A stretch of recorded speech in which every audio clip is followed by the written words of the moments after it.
Hello and welcome to League Teams. Let me introduce our panel for today.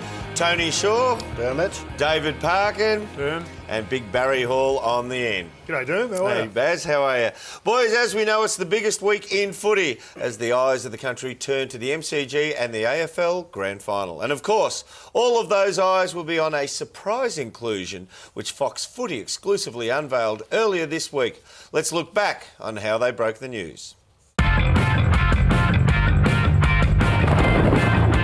Hello, I'm Nerily Meadows. To breaking news, and there's been a grand final team shake-up. It's that one day in September that every footy fan can't wait to see and every player hopes to play in. And for one player, that dream is set to become a reality. And as usual, Gerard and Robbo were all over it on AFL 360.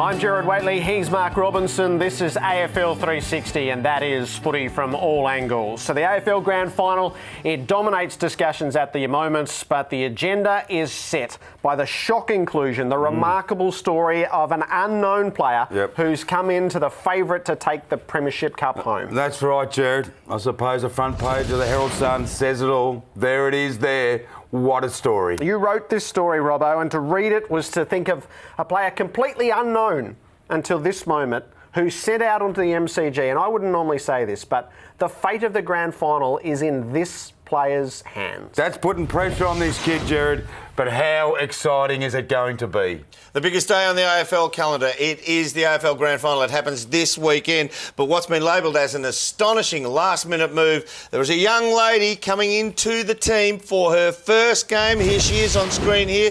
Tony Shaw, how do you think she's going to perform? Oh, it's a big one, a rookie in a grand final. Look, I've seen her play. I think she's got the goods, Dermot. She's got the determination, enormous ability, and I think she can stand up to the stress. Barry, how do you see it? Well, the nerves are going to be the issue for me. We've seen a lot of great players go into big games like this nervous and not She's perform. got talent. She's certainly got talent. I'm not questioning that at all. Nerves on the biggest day of the year in terms of football. Whether that affects her or not is going to be a big thing. It took me 10 years and 200 games. I was still nervous going into a grand final. Baz, it is a big call, and to be truthful, grand final day, anything can happen. Kid's got a statistical background that says that she's technically good, and we know she has the passion. She'll ultimately be the person who actually makes the difference, in my opinion. Well, I expect her to stand up well and truly. Well, if the AFL Grand Final wasn't big enough, it just got bigger. Good luck. I hope she goes super, super well. It's her debut. 5 others have debuted on a grand final. 3 of those debutants have actually gone on to be in the winning team. So she's got a little bit of luck on her side, history on her side. Good luck for the weekend. The AFL Grand Final, don't miss it. This has been a Fox Footy production for Fox Sports.